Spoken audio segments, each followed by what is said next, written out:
ate kira ne babeera nga bawa respect n'abakulembeze nti omukulembeze ajja kuleeta project yonna nti bweti abantu balalinge behind kuba ekyo kyakola bwotula Isirayiri ogiteekawo baddira bonna abaafa mu Amerika baprofesa bali bonna olwatuka Isirayiri 48 basooka kuhadire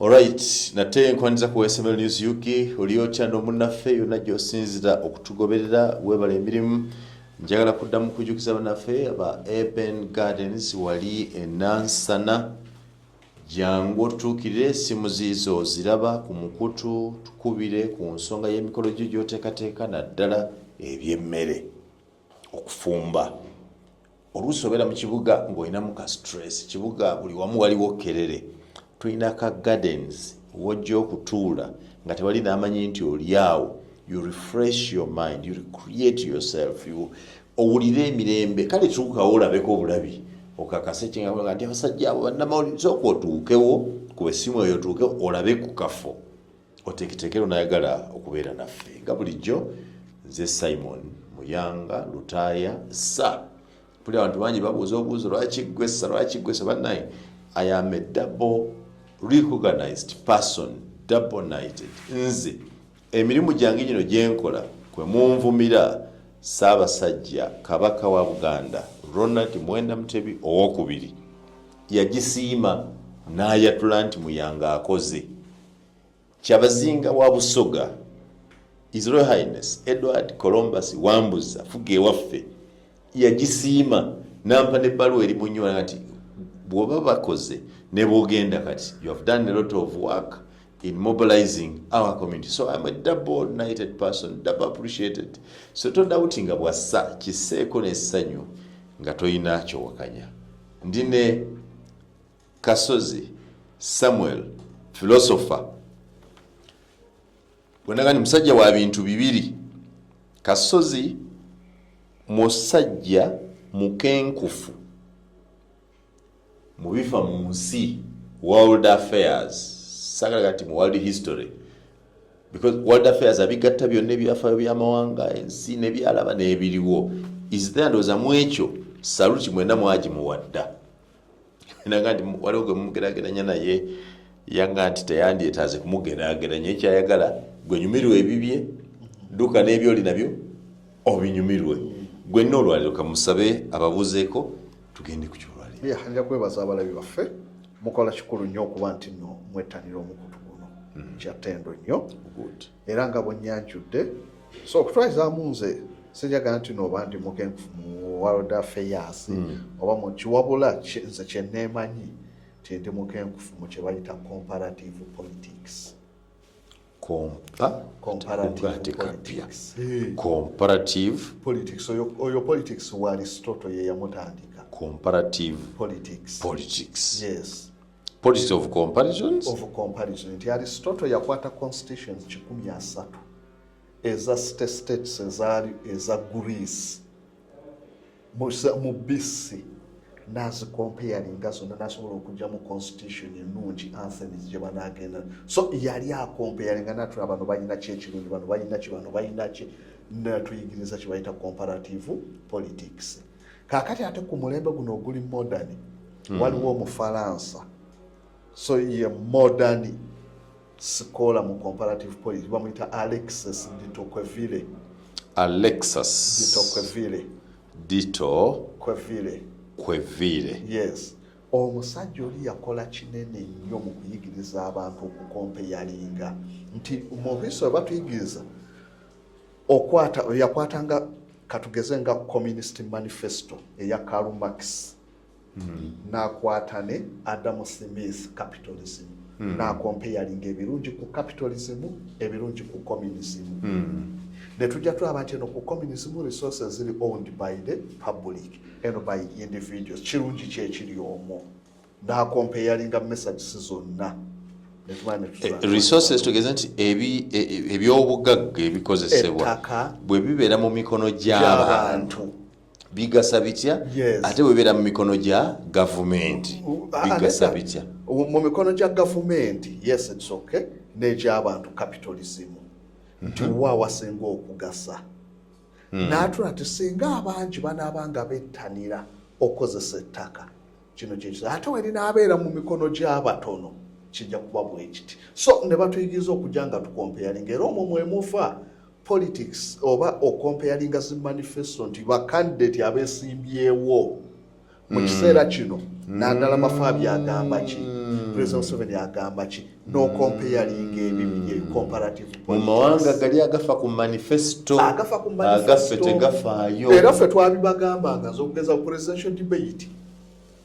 na kompeyalinga nnyo n'embalaga nti ono wana kino tekisoboka lwakuba nali sinaakutandika kujja kumikutunga guno bwe guti naye na kompeyalinga nnyo presidential debate nga tofudde kwani gwowagira obawuliriza byonna applicable era esobola okukola kyona agambye bwati ne bwati ekyo tekisoboka olwaki ensonga bweti nga nzija ku basajja bano kompeyalinga era okumanyi abasajja bano baali balungi batwaga bayi 1933 hitira yesimba 1932 n'alyoka afuuka chancellor wa Germany naye yesimbawo nawangula mu gundi Reichstag nawangula bamemba nga 17 party ye ya National Socialist Party oba Nazi yesimbawo n'aleeta manifesto ye gye bayita Nazi manifesto oba main camps oba my struggle netuna manifesto ya Hitler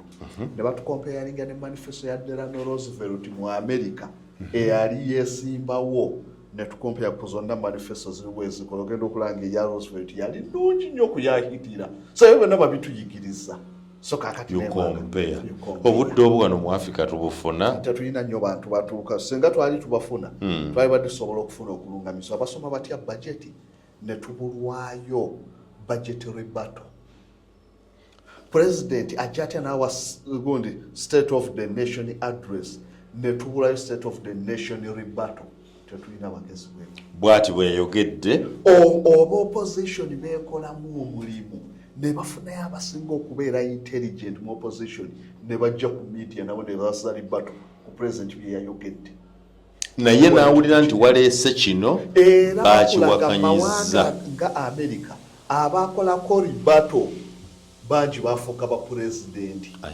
nti asobola okumatiza ensi nti pulezidenti waba yagambye PDM ffe tulaba PDM wano yaganye omuntu alabira ddala nti polisi ya gavumenti omusajja waba agikubye ebituli then ono asobola okubaka nti tetukiina wano ye weakness gye tulina so ate kuganda babaga nti kati tukitwalenga okubamu ebituli kyekyandibadde ekigambo ekyolumi oluyali naye okwekenneenya okugeraageranya okubamu ebituli oli ayinza okujja nayonoona obwonoonyi naye katugambe counter ideas oleese kino nze ndeeta tuleese kino ekikyo kiganyi wano ffe tuleeta kino counter ideas nagirina ku PDM naye saajogera nga sina wempita nga bano baga nti tulonde abantu mu muluka bantu 10 buli omu tuwe miliyoni emu bagende bakole bajja kwira mu man economy nze idea yange yali nti nedda emiliyoni 10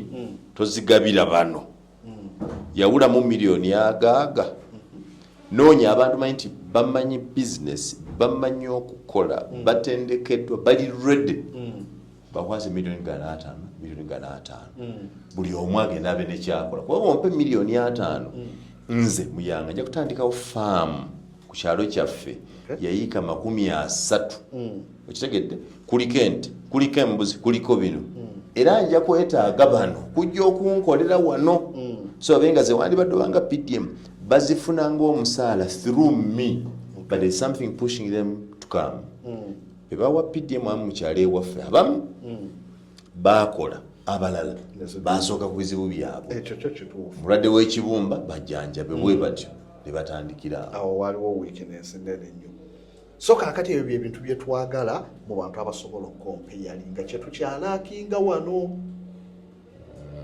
kaakati be basajjawo ba Aristotle so kaakati nzamwe comparative politics ate amwe political historian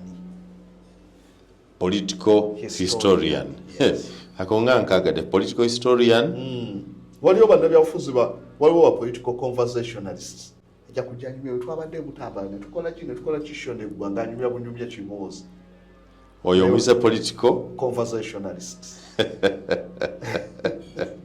Then the political historians conversationalists yabinyumyako bunyumya tubalina bangi wano kumpi 98 ba conversationalists betulina wano babinyumyako bunyumya olaba we twalina Kyagulanyi we twali ekindi we twali tasobola kugenda deep ojjukira Besigye bwe yalikola bwatyo abantu bagundi bali bwe so banareetinga bwe byali kibuuzi kyabyabufuzi asobola okukomentinga ku kibadde wali nze wembadde wali gundi akoze bwati ne bwati naye genda deep ove ku gundi akoze bwati ne bwati tutunuulire extent y'ekintu ekyo olina okompeyalinga here and there wano kibadde kitya eri kyali kitya e Rwanda kyali kitya ekindi kyali kitya awo osobola okuwaideninga knowledge y'abantu comparinga here and then ku luno kiri kitya mu 1860 oboto okujja ku constitution kyali kitya kakati oyo yabeera atuuse ku level eyo political history ate era level omuntu asobola n'okugamba nti era okusinza ku bwenda b'ebintu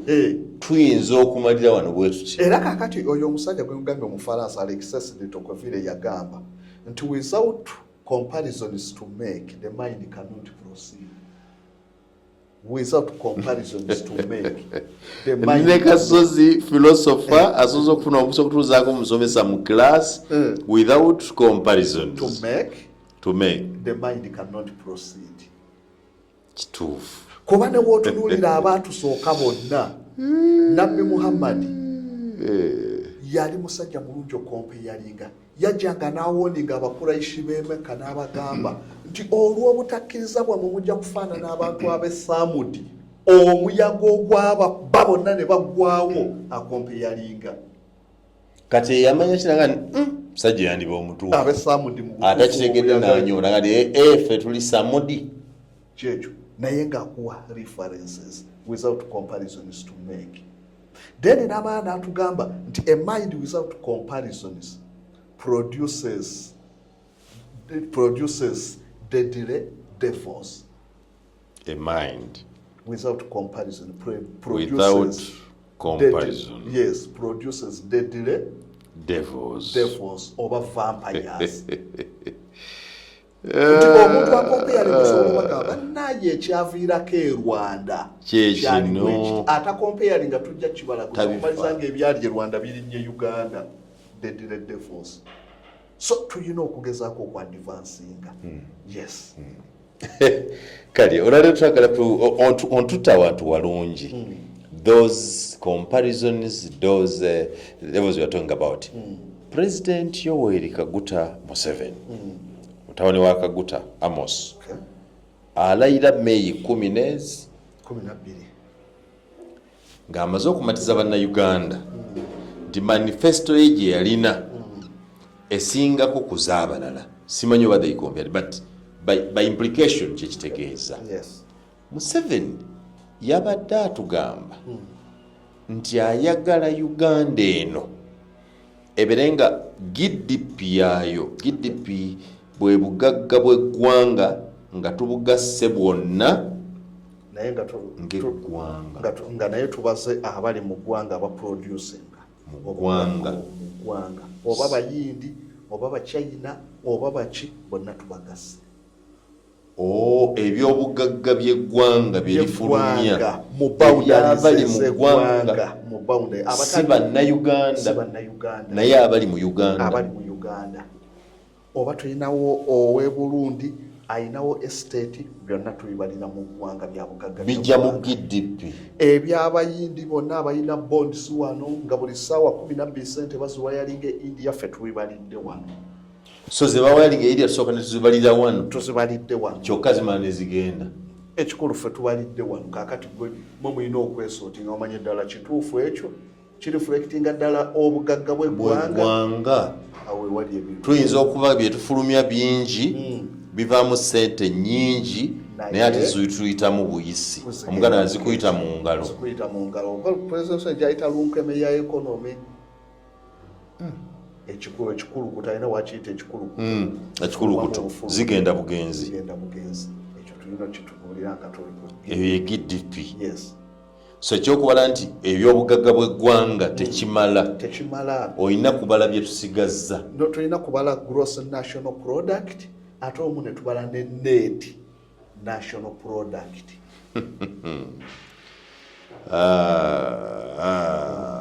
Net product, yes. Netubeera ne net.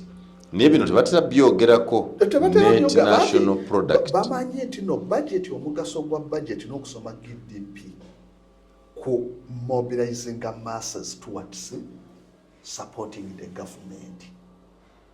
Ogumu ku migaso gya budget, roles of national budget to mobilize the masses behind the government. Kati wona obasomera gross national product antu bajja bulijjo batubba bubbi eggwanga terina weringula. Naye obasomera GDP bonna bamatira emitima. Eggwanga lyaffe likuze GDP tuli ku level eno. Naye nga mu billioni ezo singa tubala GNP wetubanga GNP iza kuvaamu nga 45%, wali nga tubadde kwa 100%, kubanga tujja kujjako bamadifaani bamukwano basudiru bani bonna abo, tujjako kampuni za MTN, tujjako zi Total, zi Shell, amakampuni g'Abannayuganda agasigaddewo galiwawo. Tulinawo Basekalaala wava muno mwamusuula Sekalaala omukompeyalinga ne Total. Tunoonya amakampuni mu Rwanda ali eri bambi naye strugglinga. Bazimu construction twabagenda tusigaza enamu. So kakati we tunatandika okunoonya eby'Abannayuganda abawano biki bye tugenda okubala ebinaavaamu GDP eyo. Onomaliza nga tuli banaku nga we are dependent. Twafuna independence nga mange era twayimbanga ennyimba mu primary nti nno tulwanya self-reliance. Okubanga tusobola okweyimirizaawo tuliwo ku nsimbi zaffe. Ekyo kiraga GDP eraga self-reliance. We are dependent, not independent. Tudependinga ku mawanga gali. Tulina mu economics ze bayita forms of dependence. Zonna Uganda tuzirina. Trade dependence. Tulina ku exportinga, tulina ku importinga China. Then we are dependent. Terms of trade ziri unfavorable. Ebimu ku bye twetaaga tetubirina wano.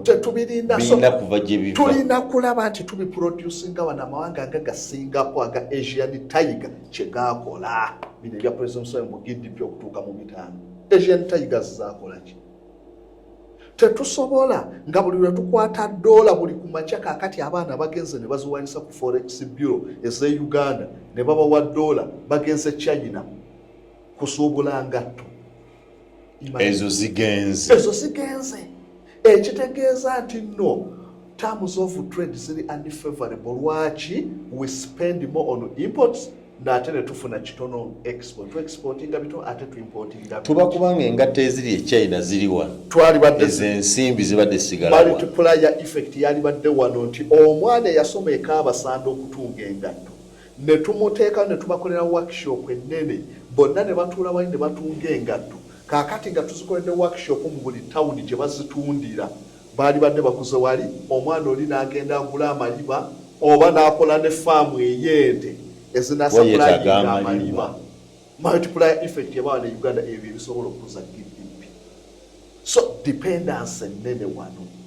Ne tufa ku trade dependence ne tudda ku foreign exchange dependence.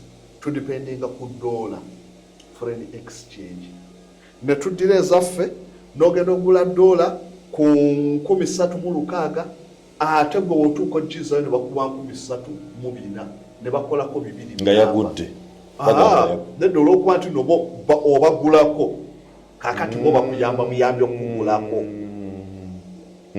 Omaliza bo balina okuwa ekitono gwate nga wakuze bo bakozeko enjawulo ya 2 buli dola gye wakuze ezo sente. So foreign exchange dependence batunyonyonda. Ne tuvaawo tudde ku technological dependence. Amawanga gonna agakuze wotulaga Asian Tigers n'otula Brazil, economic miracle ya Brazil woba n'okuze eggwanga twali badde essaawa eno tulina abakugu abasobola okutunnyonnyola Brazil yasobola etya okukula omuntu atasomye ku economic miracle ya Brazil tosobola kukuza gwanga GDP President Museveni gyatugamba tosobola. Okay, kati katudde wano bweki Kasozi katubale GDP tugitwale nga bweri obugagga bw'eggwanga lyaffe. Okay. President Museveni wajja mu 1986 yasanga obugagga bw'eggwanga lyaffe bw'obugattagatta bukola $billion za America 6.75 katutwale musanvu zali 6.7 trillion nga 20 ze around there.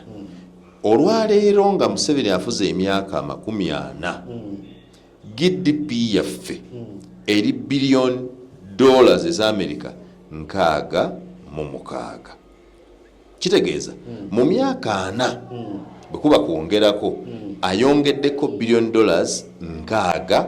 okuva ku 6 gwe yatusanga nagwo okutuuka ku 6 myaka 4.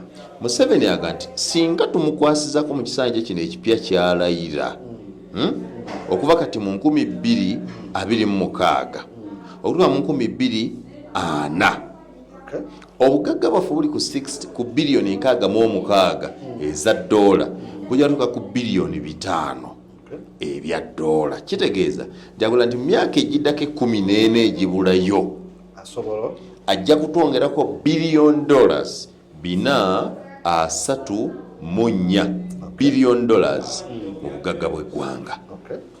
Kintemeretemere kijja nga ye president ajja kwagala nsooke muwayirize yababuulirako ye agenda kuzijja mwezi 34 mu kwogera kwe yayogerako konti zigenda kuva wano na wano na wano na wano kitubuuza kuba tezijja kugwa bugwi. Yesu tagenda kujja akola ekyamagero ziyiike, tetugenda kubba nzibe tuzireete, tetugenda kukubya sente tuzipurintinge tugambe zizo ziweze wateekwa okubayo bizireeta wateekwa okubeera. So kaakati we tuba tutunuulira ebyenfuna batugamba ti economic growth it's a marathon not a sprint. Fubutuka 10 tosobola ku achieving economic growth ng'ofubutusa 10. Osobola ku achieving economic growth marathon tandika mpola odduke osobola ku achieving. President Museveni yalowooza agenda kufubutuka 10 get on your marks get set situla aya go of an economic growth ekitasoboka kuba teri ggwanga lyali lisobodde ku achieving ekyo nga lispulintinze amawanga gonna gatandika through a process. Okusookera ddala economic growth tulinayoko engeri gye tusobola okustimulating economic growth za mirundi ebiri gye tusobola okwongera ku economic growth kuba economic growth kyekitegeeza GDP gyekoma okuba ennene kitegeeza economic growth. Abasoma economics twasomanga kye bayitanga PPF curve, production possibility frontier. Production possibility, production okufulumya, possibility ekisuubirwa, frontier border. Nti wabeerawo eggwanga nga wano obusobozi bwammwe bukoma nga temusobola kusukkawo ng'ekisobola obaleeta okusukkawo factors ndala nnyo nti Uganda tukoma ku billions 66 ze tuliko leero ne muddira abakozi ne bakola ne mukola kide mukaka buli kimu ne mwewolayo ne sente ne mufuna ne foreign aid ne mukoma ku 66 kiki ekisobola okubabuusa booda ya 66 mutuuke ku 7 outward shift of the PPF curve. So kaakati ebyo bye tulina okutunuulira weebiri ebisobola tujja ku 66 ekyo malengendo okubuuza okay gwoloza kiki ekyatujja ku 6 nga yakajja ekitutusiza ku 66 kubeera yabaddewo era omwe yatujja ku 6 n'atuleeta ku 66 yandi kati ngenda bajja ku 66 mbatwale ku 5. There are two things. Waliwo ensonga okumukkiririzaamu nti olaba yatujja ku 6 n'atuleeta ku 66 atutambuzza obunafu beera kuba nti ekiseera kyatutte otujja ku mwaka tusa ku 66 emyaka 4 Okay. naye nga ate tujja ku 66 otutuusa ku 5 kwe kubyamu emirundi 10 yetaga emyaka 14 gyokka. Kakati awo wengambira foundation yali badde efudde wano ku 6 paka ku 66 wali baddewo foundation esobola okututuusa mu myaka 14 nesobola okwachivinga ekyo singa foundation yagireyingira wano naye foundation teyagiteekawo esobola okututuusa ku kino togiraba teriwo foundation. Badde kyakulaga nti economy gibusitinga tulinayo kye bayita intrusive economic growth oba intensive economic growth ne extensive. nkiraba Intensive bagamba osobola okukuza eggwanga ngo increasinga efficiency of the country's inputs. oluzungu kati lungi Ngenda kulumenya ate nga bwe amenyamu. twogera twagala bannaffe Ngenda abooluganda. kulumenya amenyamu. Increase Osobola- efficiency efficiency increase efficiency efficiency of a country's inputs. of a country's Inputs. input. Read Ekyo what's up. kye bayita intensive economic growth. Okay. Intensive economic growth tino we tuba twogera ku inputs twogera ku ebyo byonna ebiteekebwamu okuproducinga services ne goods. oluzungu lungi kasozi. Nti Inputs ebiproducing services goods bye tematema tuteekamu oluganda luno. okufulumya ebyamaguzi nti kasooli lumonde n'ebirala ne bye tuteekamu okuwa service ng'okusomesa obujjanjabi ze tuyita inputs oba raw materials ebikozesebwa okufulumya ebyamaguzi ne services ze inputs. Kakati efficiency kitegeeza obusobozi okufulumya ebintu ebingi mu kaseera akatono ng'ate tokyusiza quality. ekyo Museveni akikoze kyayita value addition. Nedda. Nti totunda mwanyi mpeke. Value addition ajogerako wano kugwe naye twagala value addition mu service then ne mu goods eziri produce. Tetujja kutunula wano wokka ku mwanyi mpeke. Tutunuulire baabasomesa service ogigaseemu, sciences service ozigaseemu, abaana bo ddala bafunye service za science esobola okuddira economy ne mutandikawo innovation ne invention. Innovation kwe ku modernizinga bye mubadde mukozesa okufulumya. Invention kwe kuyiiya ebipya kyekikuza amawanga. Invention And okuyiiya innovation. invention Yes. okuyiiya ebipya. Our education nayo tujja gitunuulira esobozesa okuyiiya ebipya oba okumodernizinga ebiriwo. eno twakagitandika. Gye Twakagitandika. batandika curriculum Kakati empya kati. yalibadde yagitandikako lwali kuvira ddala ku biliyoni 6 foundation ne tugitandika kati eyo yalibadde tukasuka okusobola okufuna biliyoni 4 naye ate ogitandika butandisi. Kakati wali obusa. Kakati atogamba ogitandika Yeah. ogenda kufubutuka. tekijja kusoboka. N'abasajja abasooka okukola ebyalaani basooka kukola power loom nga kisitowa ttani 2 ekyalaani. ekyala ekirogenda Ekyasooka okukola nga kisitowa ttani 2 ebyalaani bye byatandika industrial revolution basooka kukola byalaani. Era okumanya kyali kisitowa baatuuka ne bakizimbira nga kisheruta. Kisheruta ekyo kye bazimbira oli ow'ekyalaani atuule kuli kye bayita factory. Ekigambo factory kitegeeza sheruta. So ebyalaani ne bajja nga babimodifying oluvannyuma lw'ebbanga paka lwe baatuuka. So mbadde nkyakulaga ku kino kati mbadde nkuzayo wali ku intensive economic growth nti amawanga gonna agakuze nga Uganda ekyo kye kisobola okututaasa kuba ate eri endala economic growth gye ngenda okuwa tetugisobola.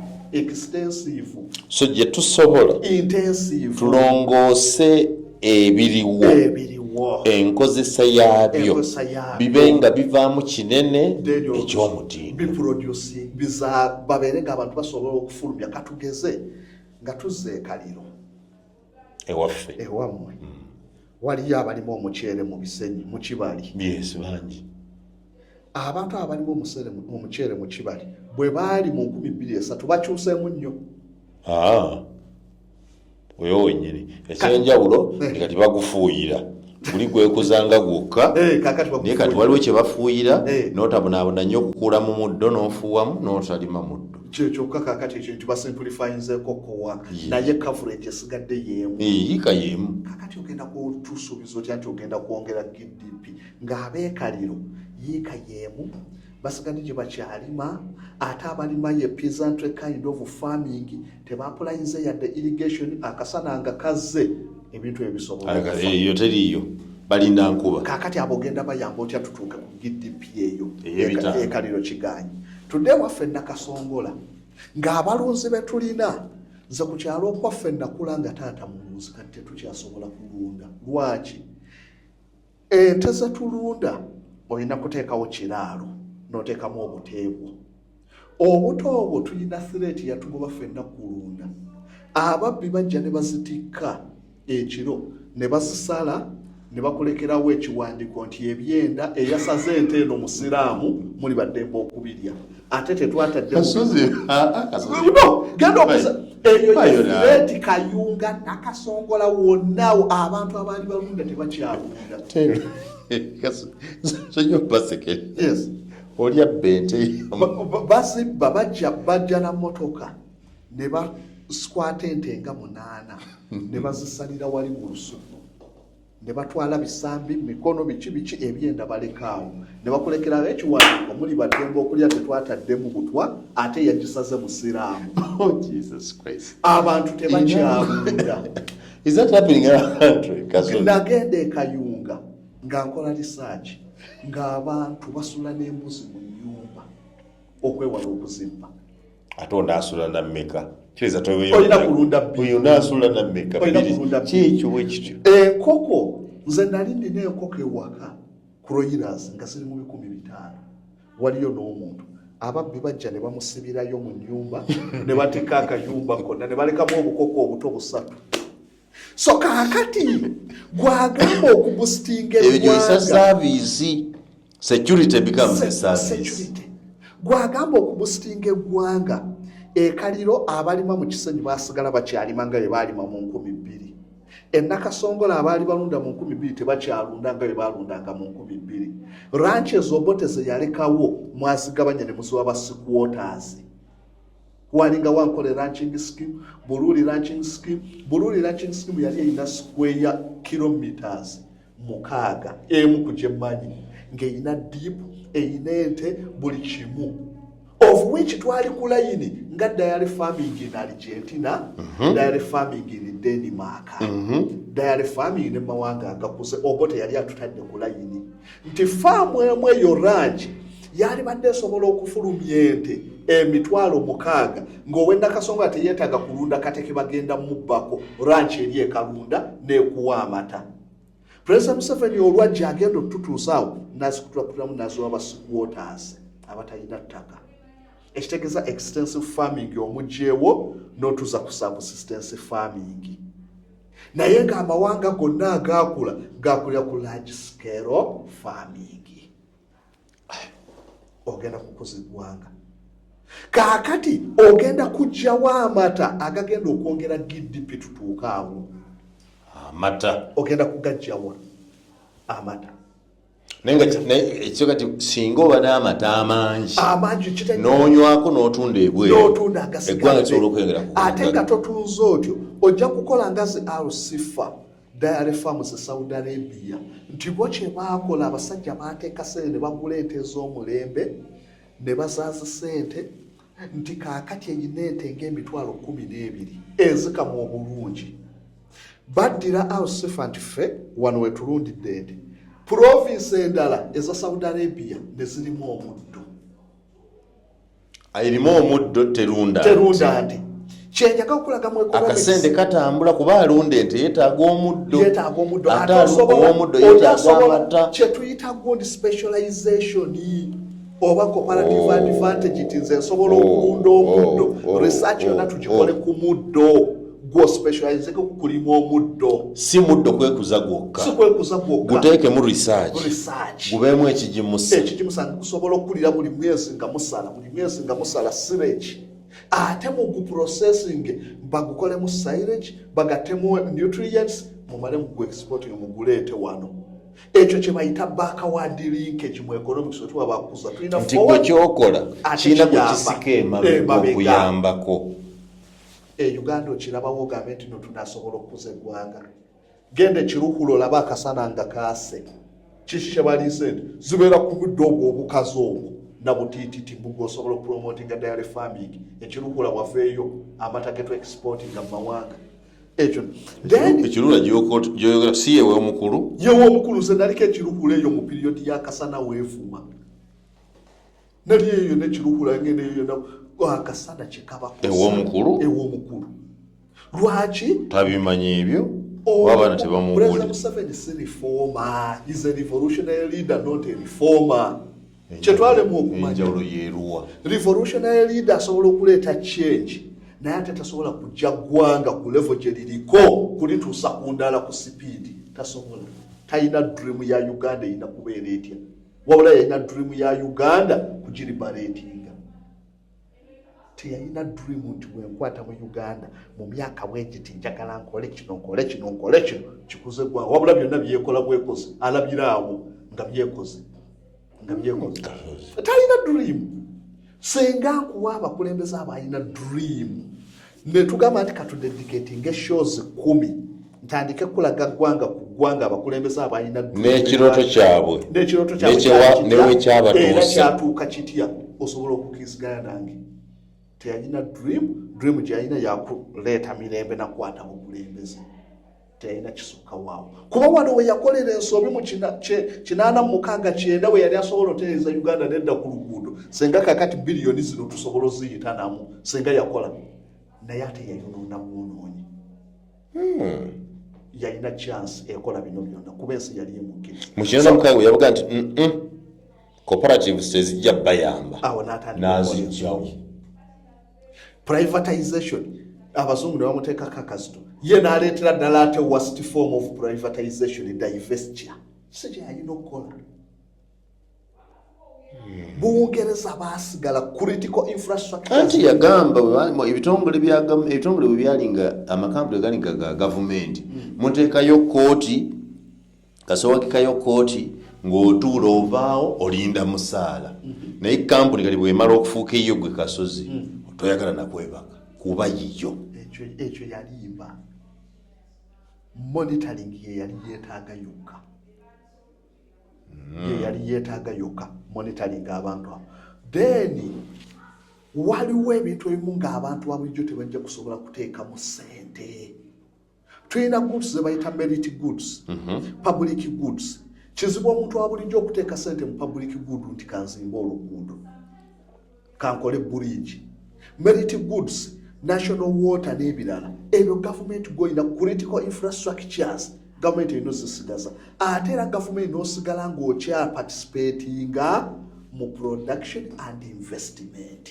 President kyatakola era ngenda kulaga ku mawanga ag'enjawulo ngenda kukubirayo konkulate bwe gaakula na biki abakulembeze bwe bakola wa President Museveni yabikola wabula mbadde nkyakunnyonnyola intensive nti intensive tulina kuyutilizinga abakozi baffe be tulina nga tukola ki twongera ku kye bayita human capital developinga abantu baffe beyongera obukugu kuba ne wosoma Adam Smith eyatandika capitalism akugamba wealth of the nation lies in the country's labor force. Obugagga bw'ensi buva ku labor force. Amanga gonna agaakula labor force ye yakastimulatinga ffe wano twali mu gipromotinga kankuwa ebyokulabirako ogambye it depends on quality of wealth of the nation lies in the country's labor force. Labor force. Obugagga bw'ensi buli mu bakozi. Senga abakozi obayimpuruvinga then eggwanga lisobola okukula. Kyovula amawanga nga China gaakula. Lwaki China basooka kuhandolinga moral part ey'abakozi. Wano Uganda tetulinawo. Moral, what do you mean? Moral part. Moral kivuga nga mpisa. Ate okulaakulanya eggwanga. Moral part kyekyakuza China. Mpisa nti mu Confucius yalinga nabbi w'aba China. Confucius yali mu 5 BC ye yawandiika Bible y'Abachina bagita Analect ye Bible y'Abachina eringa Bible naye teri kujja genda mu ggulu ye eri ku virtuous living osobola otya okubeerawo ng'olina omuwendo olina virtuous living. Confucius ye kyasinga okutunuulira ye discipline ey'abantu. Then mu discipline batunula ebintu ki bo bakimanyi nti omuntu yenna alina discipline olina okuwulira abazadde bo ekisooka era wotulaze bayita Ferrari Paytel laws e China barespectinga abazadde okamala ekyo olina okubeera discipline against discipline eri abakulembera obey leaders sooka family yo odde ku bakulembeze then ekirala bencouraginga hard working. Eggwanga lyonna eryalema okuteeka hard working mu bakozi terijja kukula wane mu nsi wano. Ebyo ebisatu nti China ba peasants abakuza China bagamba enjuba basookanga enjuba okuvaayo ne basooka okugwa. Hard working, hard labor. Ne bakola nga ne professor asobola okulima asobola okukola mu factory ne lecturer. Abantu bonna nga bakimanyi nti morale omuntu wenna olina okubeera hard worker. Then dda mu Europe waliwo kye bayitanga Protestant ethics oba Calvinist ethics. Ezo zagoberera amawanga gonna ga Germany. Bapizanti be bakuza Germany abakozi kukola. Wane Uganda omwana wa wanakera ku makya n'omugamba tugende kusabinze tebankeeza tebanza okusa ku makya eri bakibasomeka kirimu empisa zaabwe teyetaaga muzuukusa oya bakimanyi nti essaawa ezo oba ozuukuse oba okoze kino nakino owaawa takimanyi oweeri bamugamba olina okuwulira omuzadde wo owaawa nayisa mu taata w'eggaali oweeri bamugamba abakulembera owaawa nayisa mu katikkiro eggaali katikkiro abagamba mwanyi totunyumiza tosobola kuza gwanga nga morale human capital nfu ekyo kiina we kigasiza enkulaakulana y'ebyenfuna tugera ku byanfuna economics byanfuna kyenkulaga nti wogende China kati cottage industry buli maka bwe baba bagenda okwasembolinga emmotoka basaasaanya assembling mu province nga 6 province y'egindi yekola waya ey'egindi yekola gundi ate ne situkiranda ku bantu ewaka ekiro abaana babeera mu kuluka waya babeera mu bamutugamba waya za mmotoka cottage industry naye nga bamaze okubayigiza nti okukola it's a part of life si ku lwa gavumenti ku lulwo wabula kimanyi nti ekyo morale omuntu alina okukola human capital. Kaakati awo ne bagyongerako value ti buli muntu ayige sikiru yonna kuba human capital bakugamba ze positive attributes ezisangibwa mu mukozi. Ninako on job training natunula wano sanga agira kamera n'enkiyiga ninako kino buli omu ng'alinako kyalina ne mumane mumuyamba okukikola. Wane Uganda tekiriwo. Uganda gendo yabe kye bayita open urban employment wano kwata ne kutama. Open urban employment kye kitukuba. Essaawa zino fubo tukogende mu katawuni ogenda kusanga abanyumya omupiira groups nga 6. Banyumya mpira. Ku ssaawa zino ez'okumakya. Open urban employment. Osobola otyo talina kyakozeeko kiyingiza alinda kapapula. Era wetutula ku International Labour Organization when finding an employment yali unemployed. Nti aweze ssaawa kumpi 7 mu wiiki nga talina kyakoze unemployment tugibalira ku ssaawa oyo ali unemployed ogenda kubala alinga otyabo basobole okubusitinga eggwanga tutuuke ku biliyoni ezo abo tolina fali gyobagaseeko ate ne morale tolina kyobagaseeko tolina kyojja bakolawo tuli ku kafu so nga factories newala wonna weetaaga abakozi abali devoted philosopher. Yes. Ontwalawa waliwo kubatsakisagala badde mazeewaawo nga nkulaze ku kyabakozi tuli bafu kakati nkulaze ntino tetusobola kufuna economic growth nga tukozeseza wane Uganda lwaki land policy yatulema okuhandolinga njaga okulaga inputs nti Uganda etugamba okukosa resources zetuyina mu ggwanga wano tetusobola yadde okwongerako billions 30 mu myaka egyo president ejja ng'oweddemu amaanyi kubina mu 34 no ku 6 n'okwongerako biliyoni 3 kuba kusiitaana kuba agulaze ku resources zetulina nti abakozi bafu tetuinvestinze mu bakozi then tudde ku kirala ekya land ze inputs ezikozesebwa mu ki agriculture amawanga agakula gonna mu agriculture gasooka kuteekawo land reforms nga ziri deliberate okupromotinga ebintu bibiri import substitution ne export promotion. Land reforms ezikuze eggwanga. Land reforms, yes, era wali bazita import substitution oriented land reforms, export promotion oriented land reforms. Tizino reforms zikozesebwa nga zigenda tuyamba okuteekawo factory, okuteekawo amasamba, okuteekawo plantation ezigenda okufulumya gonja tumu exporting it. Noleeta land reform ng'egenderera ekyo. buli ayina ettaka lyo tugeze buli ayina ettaka ddene nga tolikozesa terikugibwengako naye kale wanaabangawo abalikozesa terikugibwako nenaliko kulaga amawanga bwe gasobola okwakivinga bino. sebo ninayikaza nga 5 mu kyalo sizikozesa bazinzijeko ani gomanyire wakiri azikozese tugabanemu enfuna. Okay, kaakati wano wenkuddiza nti no presidency ebyamulema etteeka erya land acquisition tulina lya mu 63 lye tukyalina ne kaakati twale mu kuteeka land acquisition eyali solvinze bino mu myaka 5 ne twadaputinga land acquisition eri export promotion oriented oba import eggwanga isobola okwongerako biliyoni 50 mu myaka 5 nga tukoze kino land reforms. Tutya amawanga gonna agakula gasooka kuddira land reforms ne baziteekawo ezigendererwa okuwa chance large scale farming. Land reforms wano osanga minisita omu ng'alina mayiro 6 kuliko obutero 6 tebusobola kuvaamu liita z'amata 6. Ekyo kye tuyita mu economics excess capacity, underutilization of resources. Obutaka gunene naye guli underutilized. Obutero 6 ate ffe tumulanga omugagga ate agulemedde agulina.